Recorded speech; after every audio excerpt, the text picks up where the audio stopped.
With the news, my name is Alan Mwale. The headlines. Zambia has reached a significant milestone in its transition to renewable energy with the financial close of the 100 megawatts Chisamba solar PV project, the largest grid-connected solar development in the country's history and the biggest in sub-Saharan Africa outside of South Africa. As Zambia forged in concrete outcomes, Minister of Commerce, Trade and Industry, Chipoka Mulenga, has questioned U.S. Ambassador to Zambia, asserting that official records indicate that only 1,300 registered pharmacies exist. In sports, Zambia has solidified its status as a rising force in African mixed martial arts, finishing 4th overall at the 2025 EMAF Africa Championships held in Luanda, Angola. We have the news in detail shortly.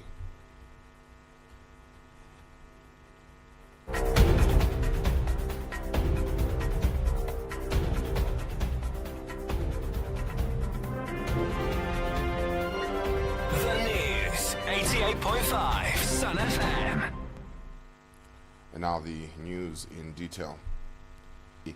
With the financial close of the 100 megawatts at Chisamba Street and the biggest in sub-Saharan Africa outside of South Africa.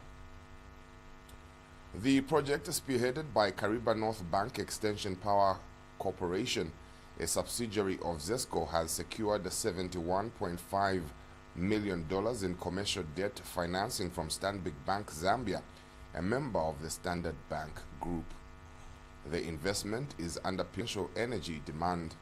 Notably, the transaction has been structured without public borrowing or financial guarantees. Industry leaders are involved in the project to emphasize the importance of collaborative investment in sustainable infrastructure.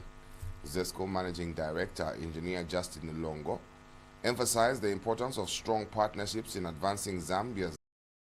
This is Zambia Managing Director Wezi Gondwe emphasized that the right commercial design combined with committed partners can drive energy transformation. And Stanbic Bank Zambia Executive Director of Corporate and Investment Banking, Helen Lubamba, reaffirmed the bank's dedication to supporting sustainable infrastructure and to diversifying its energy generation sources. Whereas FQM Director, Zambia Anthony Mukutuma, highlighted the importance of investing in energy and infrastructure projects, noting that such developments are essential for sustained growth and ensure. The Secretary General of the China-Africa Industrial Vocational Colleges Alliance is meeting with public institutions, including Evelyn Horn College, to explore opportunities in technical training. In recent years, our college set up a few training programs on this field in order. National Institute of Public Administration, NIPA, where a solar power system has been installed by Longi, the Chinese company president Hichilema toured last year. You see, already they are powering a learning institution and several other places. That in itself shows the partnership that Zambia has with China. Zambia is addressing the issue of the power deficit in 3 concepts. Generation mix, and that's where the solar comes in. Hydrological generation mix, and that's where the solar comes in. Hydrological risk, and obviously cascaded generation. So generation mix is where we have seen a lot of Chinese companies coming in to partner with this country, so that so many projects are put in those drought-prone areas, and not just drought-prone areas. Each and every district we have seen Chinese coming in to say they can chip in and partner with government, so that they put up solar projects to be integrated into the national. Where we even saw them expel an ambassador. That was the foot, something like that. They expelled him. The relations between the US and have been even restored by our government. And that is how come we have that one. But there should be diplomatic etiquettes in how you engage. This is our friend. The Pharmaceutical Society of Zambia has urged authorities to impose harsher penalties on individuals involved in the theft of medicines and medical equipment. Speaking during the quantification and the delivery process of medical supplies in Ndola, Pharmaceutical Society President Kigan Mwape stressed that medicines are meant to save lives and not to serve personal financial gain at the expense of those in need.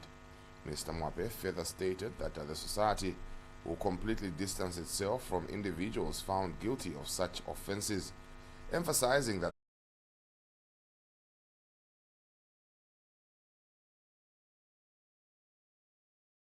no one will be able to defend anyone. We are not here to defend wrongdoing.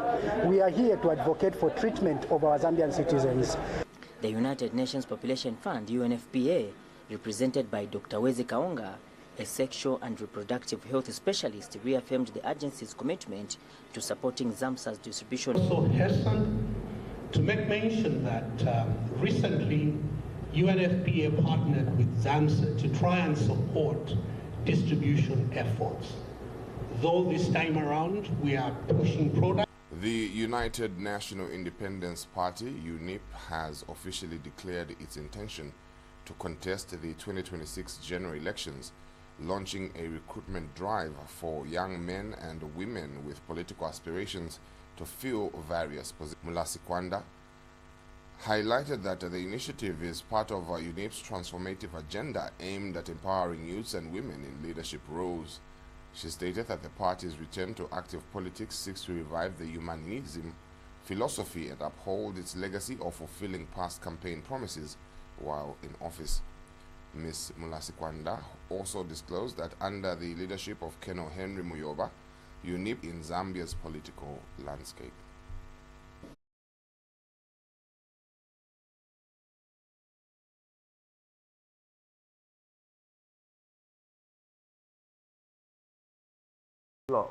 Where the DPS is not happy with the poor finishing. The schedules are not being followed by the contractors. That's one observation that we have met. And the budgets are being maintained, the contract sum is being maintained, but the period is quite not impressive, especially on the contractors that they should stick to their work schedules that they have submitted when they were bidding for the projects, so that